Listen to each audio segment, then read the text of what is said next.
Hello friends, welcome to ICS platform. आज है 25 जुलाई और 25 जुलाई की करेंगे हम करंट अफेयर। लेक्चर स्टार्ट करने से पहले चैनल को सब्सक्राइब और बेल आइकन प्रेस करना ना भूलें और इस वीडियो को अपने फ्रेंडों के साथ शेयर करें। चलो लेक्चर स्टार्ट करते हैं बिना समय बर्बाद करें।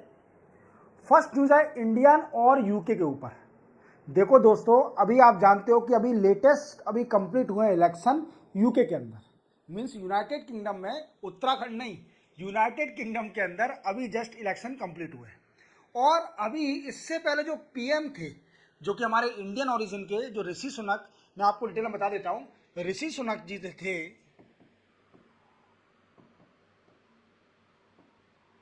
वो बिलोंग करते थे कंजर्वेटिव पार्टी से। Conservative party. एक और बात याद रखना, यूके के अंदर सिर्फ ओनली दो ही पार्टी है, एक है कंजर्वेटिव पार्टी और दूसरी है लेबर पार्टी। इसको याद रखना। अब ऋषि सुनक जी का इलेक्शन हुआ था, नए थे जो लेबर पार्टी से, उनका नाम था कीर स्टारमर। ये थे लेबर पार्टी से बिलोंग, किससे बिलोंग करते थे? लेबर पार्टी से। और ऋषि सुनक जी को हरा दिया कीर स्टारमर जी ने और यूके के नए पीएम बन गए। कौन बन गए? लेबर पार्टी फिर से सरकार आ गई। मींस 14 ईयर बाद लेबर पार्टी की सरकार आई है यूके के अंदर। तो कीर स्टारमर, नाम याद रखना, यूके के नए प्रधानमंत्री बन गए हैं। मींस यूके के नए प्राइम मिनिस्टर बन गए कीर स्टारमर। मैं बार बार नाम इसे रिपीट कर रहा हूं क्योंकि ये इंपॉर्टेंट है, आ सकता है। ओके, अब क्या हुआ है दोस्तों कि इनको आप जानते होंगे, ये है foreign secretary of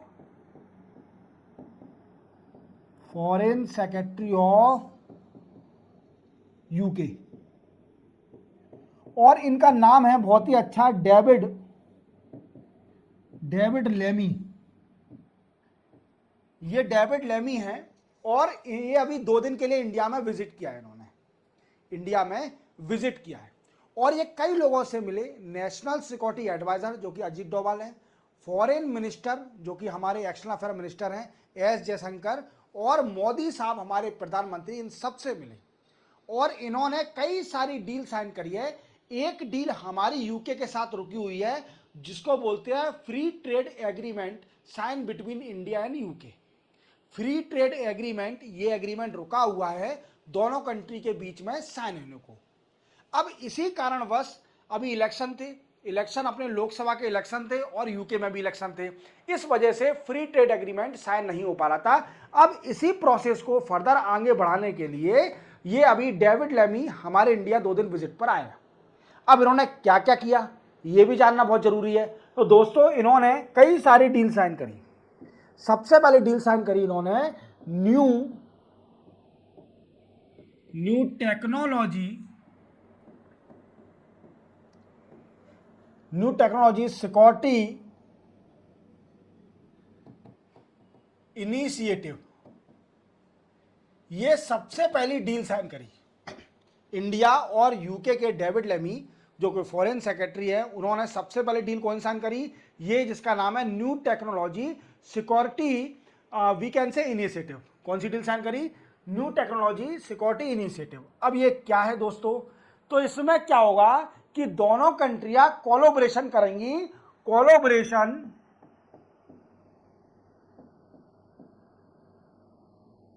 in critical and emerging technology, critical and emerging technology, जिसको अपन बोलते हैं क्रिटिकल इमर्जिंग, सीईटी शॉर्ट में भी बोलते हैं।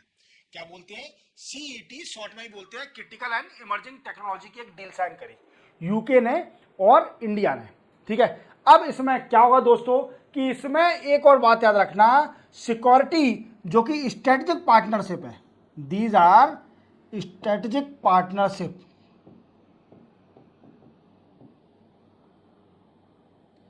These are strategic partnership, the name of new technology security initiative। ठीक है दोस्तों, अब इन्होंने क्या डिस्कस और क्या किया? देखो, और डिस्कस किया इन्होंने ग्लोबल इशू पर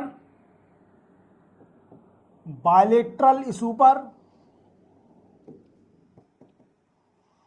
और जो कॉन्फ्लिक्ट चल रहा है इन वेस्ट एशिया में जो कॉन्फ्लिक्ट चल रहा है, और then after free trade agreement, that is free trade agreement quickly sign between India and UK, means जल्दी से जल्दी इसको साइन करिए जिससे कि दोनों कंट्री को बेनिफिट हो, दोनों कंट्री का एक्सपोर्ट इंपोर्ट बढ़े। समझ में आ रहा है मेरी बात को? और फ्री ट्रेड एग्रीमेंट क्या होता है? फ्री ट्रेड एग्रीमेंट में क्या होता है दोस्तों कि कुछ प्रोडक्ट पर कस्टम ड्यूटी निल हो जाती है। अगर उस कंट्री के साथ हमारा फ्री ट्रेड एग्रीमेंट साइन है तो उसके प्रोडक्ट जो हमारी कंट्री में आएंगे उसके टैरिफ जो कस्टम ड्यूटी लग रही है वो निल हो जाएगी, जीरो हो जाएगी या फिर कम हो जाएगी। Selected product in free trade agreement. समझ में आ गया? इतना समझ में आ गया? आपको दो चीज याद रखना है इसके अंदर। जो डेविड लेमी जो आए थे इंडिया में, जो कि फॉरेन सेक्रेटरी है यूके के, उन्होंने दो डील साइन करी। सबसे पहले डिस्कस करा फ्री ट्रेड एग्रीमेंट के बारे में और बायलेटरल टाइज के बारे में। दूसरा इन्होंने डील साइन करी न्यू टेक्नोलॉजी सिक्योरिटी इनिशिएटिव, जो कि क्रिटिकल और इमर्जिंग टेक्नोलॉजी को ट्रांसफर करेगा बिटवीन बोथ कंट्री और स्ट्रेटेजिक पार्टनरशिप को एनहांस करेगा। समझ में आया मेरी बात को? चलते अपन नेक्स्ट न्यूज पर। नेक्स्ट न्यूज हमारी इंडिया और कोलंबिया। देखो दोस्तों, कोलंबिया आप जानते होंगे कंट्री कहां पर है। अगर नहीं जानते तो मैं आपको बता देता हूं। आप क्या करना कि जो साउथ अमेरिका कॉन्टिनेंट है, जो साउथ अमेरिका कॉन्टिनेंट है उसके नॉर्थ पार्ट देखना। उसके नॉर्थ पार्ट में आपको एक कंट्री दिखेगी, that is called Colombia country. क्या दोस्तों? कोलंबिया कंट्री दिखेगी। अब इंडिया और कोलंबिया के बीच में क्या संबंध? देखो, अभी इंडिया और कोलंबिया ने 65 ईयर ऑफ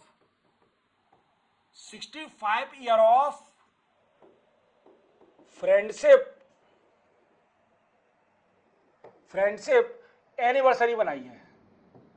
ठीक है सर, ये क्या होता है? हमने तो शादी की एनिवर्सरी सुनी है, पर ऐसी भी कोई एनिवर्सरी होती है क्या?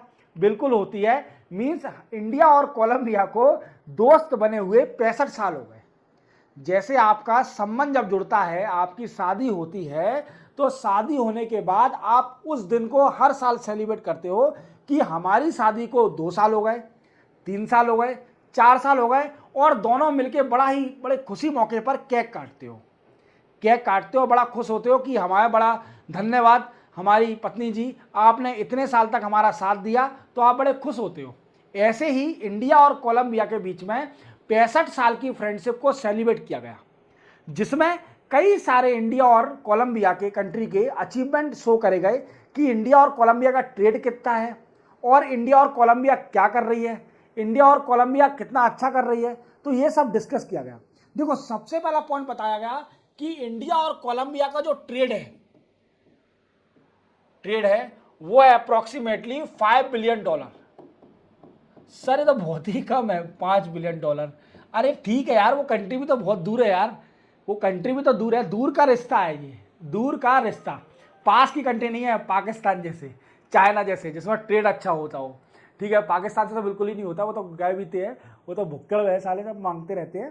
ठीक है, अब क्या है दोस्तों कि कोलंबिया दूर है, इसलिए हमारा $5 बिलियन ट्रेड है उसके साथ। $5 बिलियन हमारा ट्रेड है किसके साथ? कोलंबिया में। अब देखा जाए तो इसमें इंडिया एक्सपोर्ट करती है दोस्तों, इंडिया का एक्सपोर्ट है सिर्फ ओनली $1.33 बिलियन। सिर्फ ओनली इंडिया एक्सपोर्ट करती है $1.33 बिलियन। और अगर देखा जाए तो कोलंबिया कोलंबिया कंट्री है, वो एक्सपोर्ट करती है दोस्तों, वो कितना? $3.1 बिलियन। तो इससे क्या दर्शाता है, क्या शो हो रहा है कि इंडिया का ट्रेड डिफिसिट है किसके साथ? कोलंबिया के साथ। समझ में आ रहा है मेरी बात को? ट्रेड डिफिसिट है क्या, कितना? इंडिया का कोलंबिया के साथ। समझ में आ रहा है? समझ में आ रहा है? अब दोस्तों, अब क्वेश्चन बनता है कि क्या इंडिया और अभी कोलंबिया में, देखो कोलंबिया के अंदर अभी मीटिंग होने वाली है। कौन सी मीटिंग होने जा रही है? 16th conference of parties on convention on biological diversity, इसकी 16th कॉन्फ्रेंस होने वाली है जो कि अक्टूबर से नवंबर तक चलेगी। अक्टूबर से नवंबर तक चलेगी 16th conference of party of convention on biological diversity. Biological diversity इसकी कॉन्फ्रेंस होना 16th कॉन्फ्रेंस, कहाँ पर, कोलंबिया में, और अक्टूबर से नवंबर में चलेगी। और ये आप जानते हो कि क्लाइमेट चेंज के ऊपर डिस्कस होगा। और आप एक और मैं आपको इंडिया और कोलंबिया के कुछ और पॉइंट बताता हूँ। देखो, इंडिया और कोलंबिया का जो ट्रेड है, मीन्स इंडिया और कोलंबिया जो कंट्री है उसका इन्वेस्टमेंट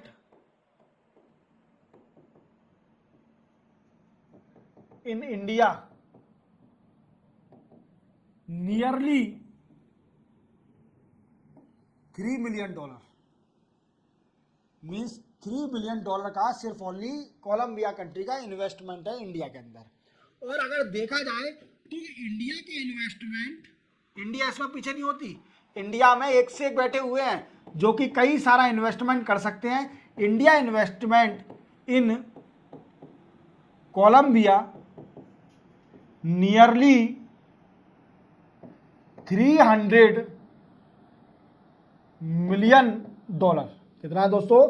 $300 मिलियन अप्रोक्सीमेटली इंडिया का इन्वेस्टमेंट है कहां पर? कोलंबिया में।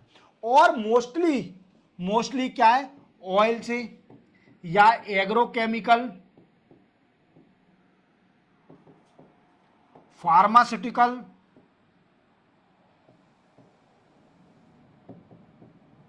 आईटी, ईटीसी, इसके ज्यादातर इन्वेस्टमेंट है इंडिया का।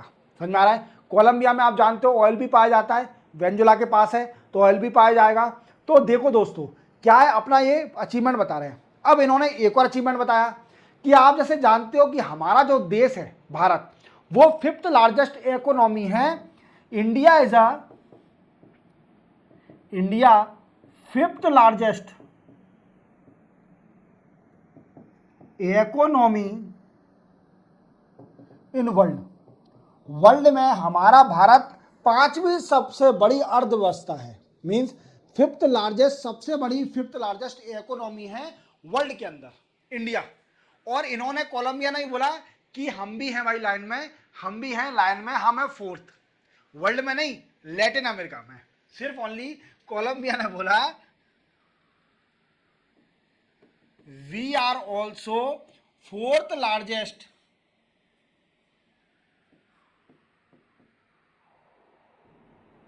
Economy in Latin America.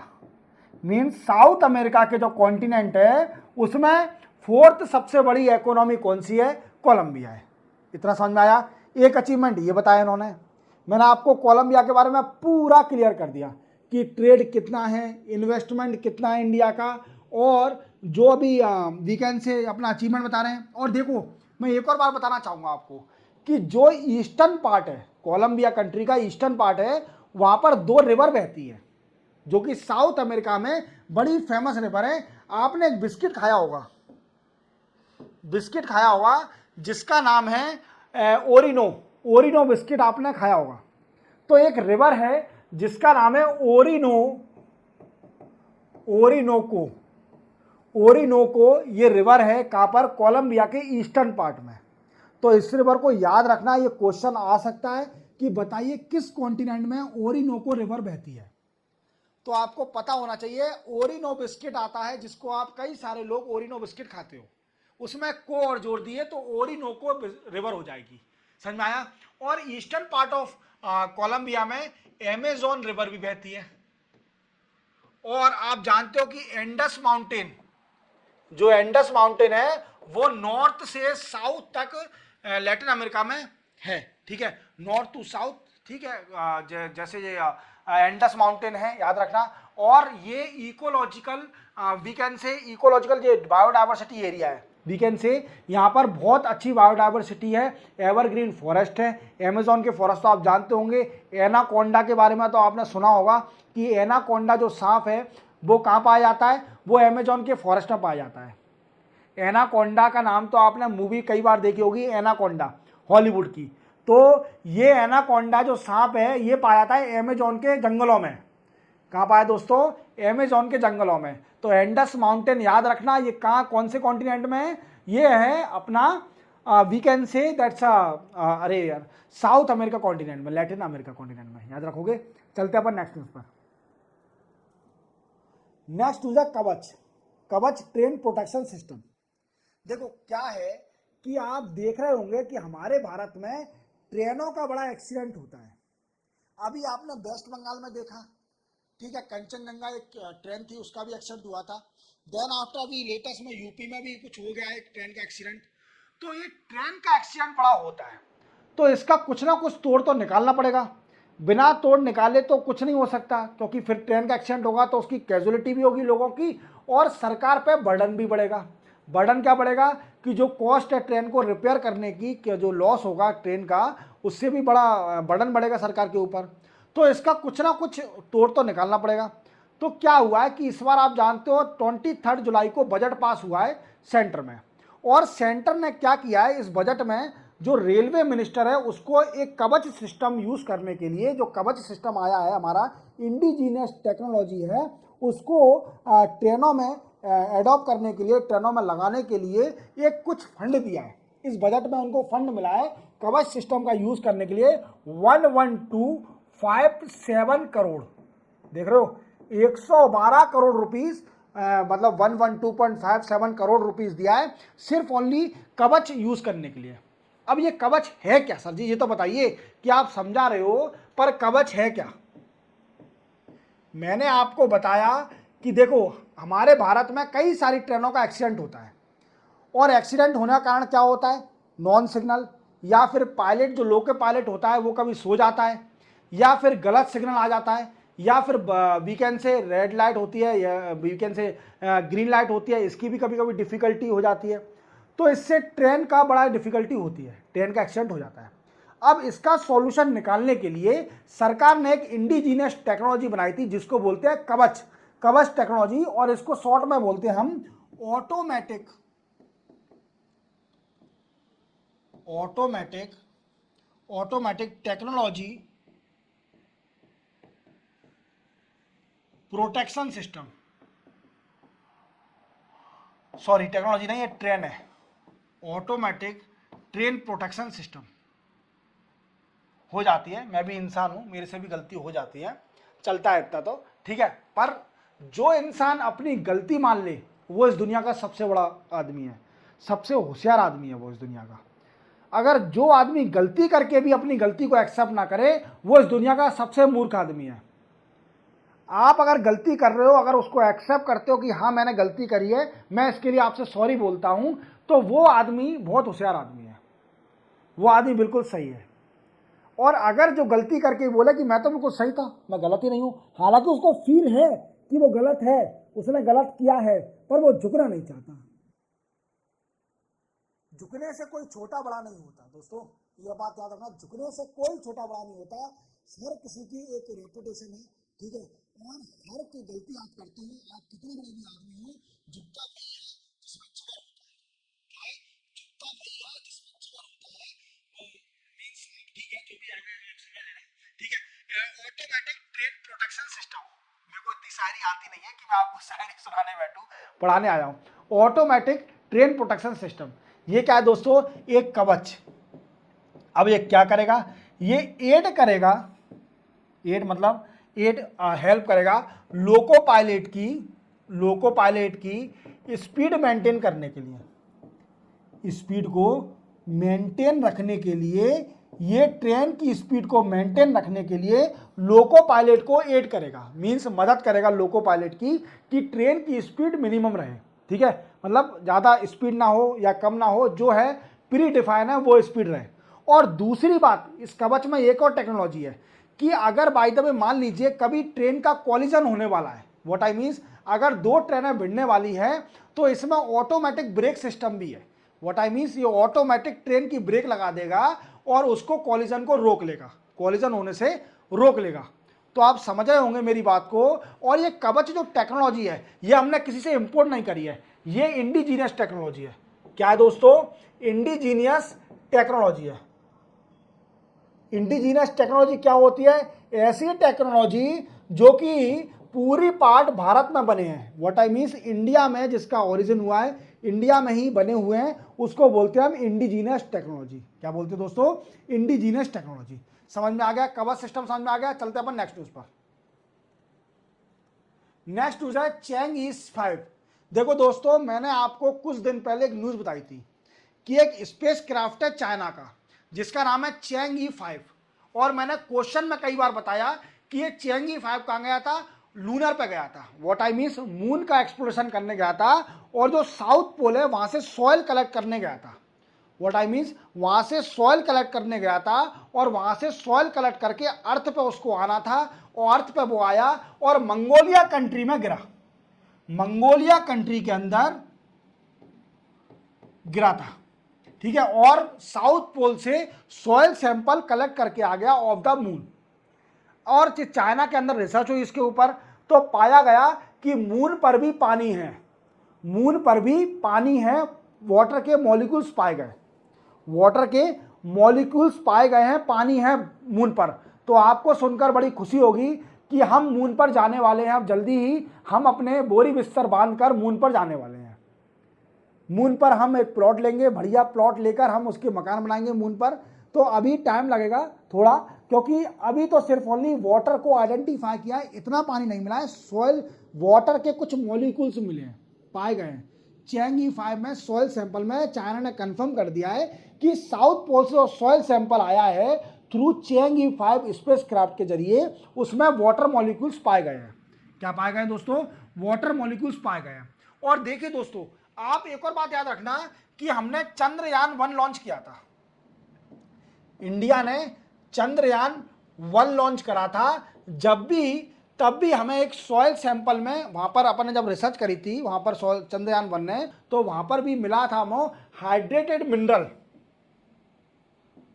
Hydrated mineral in the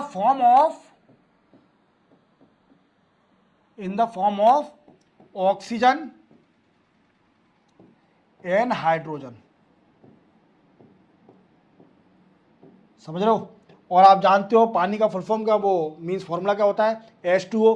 hydrogen और ऑक्सीजन होती है, तो in the form hydrated mineral मिले थे in the form of oxygen और hydrogen, as claim by the Chandrayaan 1 spacecraft that was launch by the India. और Chang'e 5 China ने confirm कर दिया है कि मून के सॉइल सैंपल, जो साउथ पोल से सॉइल लाई गई है मून से, उसमें we can say water molecules पाए गए हैं। क्लियर? इतनी सी न्यूज़ थी, याद रखना चैंग ई 5 के बारे में। अब चैंग ई 6 भी जाएगा चाइना का, वो भी वहां पर रिसर्च करके आएगा। समझ में आया? चलते अपन नेक्स्ट न्यूज़ पर। नेक्स्ट न्यूज़ दोस्तों, concern on FTA with countries. देखो, मैंने अभी आपको पहले लेक्चर में बताया कि यूके के फॉरेन सेक्रेटरी 2 दिन की ट्रिप पर इंडिया में आए हैं, जिनका नाम है डेविड लेमी। क्या नाम है? David Lammy. और इन्होंने कई सारे लीडरों, हमारे इंडिया के लीडरों के साथ मीटिंग करी, जिसमें पहले लीडर थे अजीत डोभाल, जो कि नेशनल सिक्योरिटी एडवाइजर है, और दूसरे थे जो कि मिले फॉरेन सेक्रेटरी, हमारे foreign minister, extra affair minister S Jaishankar और मोदी साहब से। अब इन्होंने डिस्कस क्या किया? देखो, हमारा जो लोकसभा के इलेक्शन के कारण कई सारे एग्रीमेंट रुके हुए यूके और यूरोपियन यूनियन के साथ फ्री ट्रेड एग्रीमेंट साइन करने को, फ्री ट्रेड एग्रीमेंट साइन करना है इंडिया और यूके को। तो इसी बेसिस पर डिस्कस करने के लिए, इस प्रोसेस को फर्दर आगे बढ़ाने के लिए डेविड लेमी हमारे इंडिया में आए थे, जो कि फॉरेन सेक्रेटरी है यूके के। जो नई सरकार बनी है लेबर पार्टी की, जिनके पीएम अभी यूके के नए पीएम बने हैं कीर स्टामर, नाम याद रखना, बार बार रिपीट इसलिए कर रहा हूं क्योंकि इंपोर्टेंट है कीर स्टामर। देखो, अब क्या हुआ है कि इंडिया ने कई सारे कंसर्न उठाए इसके, कि फ्री ट्रेड एग्रीमेंट तो साइन कर लेंगे, ठीक है, अब इसके बाद मान लीजिए ये हमारा वॉयलेशन हो गया फ्री ट्रेड एग्रीमेंट का, तो इसका बेनिफिट हमें तो लॉस हो जाएगा रेवेन्यू का। मान लीजिए किसी इंडिया ने यूके के साथ फ्री ट्रेड एग्रीमेंट साइन कर लिया, अब साइन करने के साथ इंडिया ने इसको विदाउट कस्टम ड्यूटी कुछ प्रोडक्ट एक्सपोर्ट किया, अब उसी प्रोडक्ट को यूके ने किसी दूसरी कंट्री को दे दिया, तो क्या होगा? हमारा रेवेन्यू लॉस हो जाएगा। क्या होगा दोस्तों?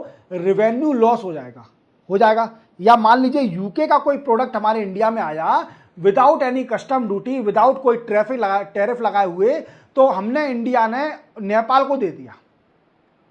तो लॉस किसका होगा? यूके का लॉस होगा। क्यों होगा यूके का लॉस?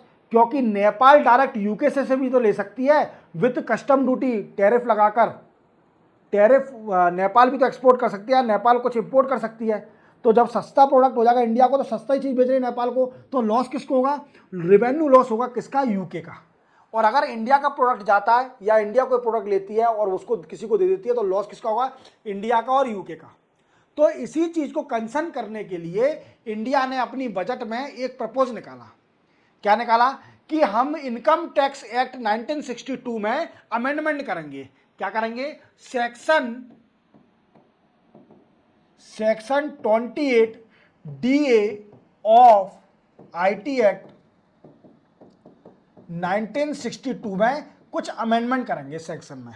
इस सेक्शन में अमेंडमेंट क्या करेंगे? हम क्लैरिफाई करेंगे, क्लासीफाई करेंगे कि जो प्लेस ऑफ ओरिजिन कोई भी हम प्रोडक्ट अगर दूसरी कंट्री में भेज रहे हैं, अगर हम कोई भी प्रोडक्ट दूसरी कंट्री में बेच रहे हैं by signing the free trade agreement, तो उस पर मेंशन करा जाएगा इंडिया का सर्टिफिकेट। क्या करा जाएगा? उस पर मेंशन करा जाएगा कि इंडिया का सर्टिफिकेट है और जो फ्री ट्रेड एग्रीमेंट के जरिए आया है। प्लेस ऑफ ओरिजिन, इंडिया का प्लेस ऑफ ओरिजिन, ये प्रोडक्ट ऑफ ओरिजिन कहाँ का है? मीन्स ये प्रोडक्ट इंडिया का है या फिर यूके इस प्रोडक्ट को बिना वजह बेच रही है, या फिर कोई दूसरी कंट्री के साथ फ्री ट्रेड एग्रीमेंट है ऑस्ट्रेलिया के साथ, ऑस्ट्रेलिया को अपना प्रोडक्ट दिया और उस प्रोडक्ट को ऑस्ट्रेलिया ने न्यूजीलैंड को दे दिया। तो लॉस किसका होगा? लॉस होगा हमारा रेवेन्यू का, क्योंकि न्यूजीलैंड हमसे खुद भी तो खरीद सकती है। तो रेवेन्यू लॉस क्या हो रहा है? हमारा लॉस हो रहा है।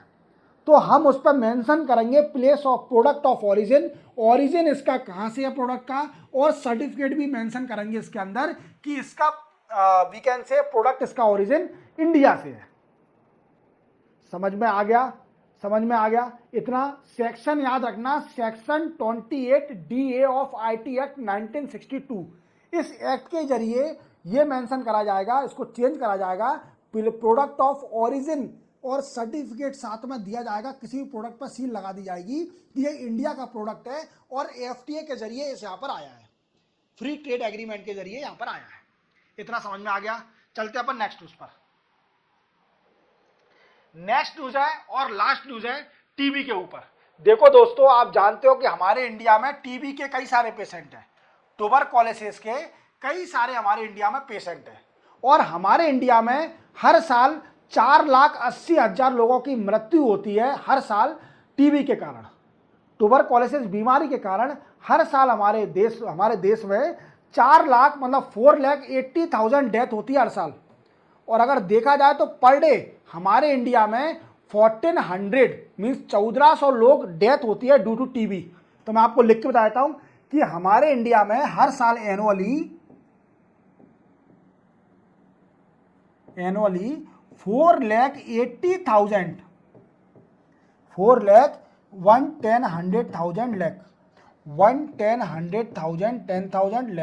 1,80,000 डेथ होती है। ठीक है, 4,80,000 डेथ होती है ड्यू टू टीबी। और अगर रेशो लगाया जाए तो 1400 मीन्स 1400 डेथ होती है पर डे इंडिया में डेथ होती है टीबी कारण। और टीबी आप जानते हो क्या होता है? टीबी जब आपके लंग्स में इन्फेक्शन हो जाए, और इसी को कहते हैं टीबी।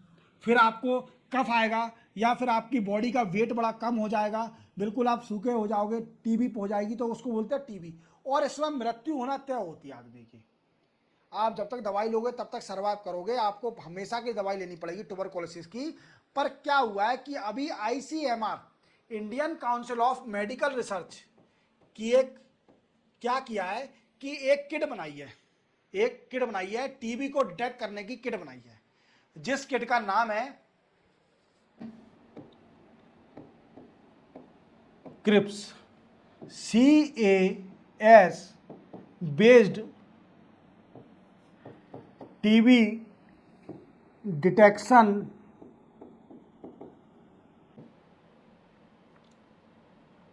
क्लियर दोस्तों? TB detection system. अब दोस्तों ये क्या है किट? अब ICMR Indian council of medical research ने ये बनाई है, ये इफेक्टिव जल्दी ही, और टीबी आपको बता देगी अगर वो सैंपल लिया जाएगा, सैंपल ऑफ सलीवा, सलीवा मतलब सलीवा का सैंपल लिया जाएगा और ये इजीली फाइंड आउट कर लेगा टीबी के बैक्टीरिया को, टीबी के बैक्टीरिया को इजीली फाइंड आउट कर लेगा, जिससे पता चल जाएगा कि आपके अंदर टीबी की बीमारी है कि नहीं है। तो ये किट बड़ी इफेक्टिव होगी, आप याद रखना। और ICMR इसने कई सारी कंपनियां, कई सारे वीकेंड से इंडिया में कंपनियों से डील करी है, साइन करा है कि उनको बुलाया है, इंटरेस्ट ऑफ एक्सप्रेशन निकाला है, जिसमें कई सारी कंपनी सब पार्टिसिपेट करेगी, कोलैबोरेशन करेगी और उसको स्प्रेड करेगी, किट को इसको स्प्रेड करेगी, डिटेक्शन सिस्टम को स्प्रेड करेगी, बनाने की कोशिश करेगी, मतलब वीकेंड से स्प्रेड करेगी, जिससे लोगों को अवेयरनेस हो टीबी के बारे में। इसी के साथ 25 जुलाई के करंट अफेयर कंप्लीट होते हैं। मिलते हैं हम कल 26 जुलाई के नए करंट के साथ। चैनल को सब्सक्राइब और बेल आइकन प्रेस करना ना भूलें और वीडियो पूरा देखें। तब तक के लिए जय हिंद।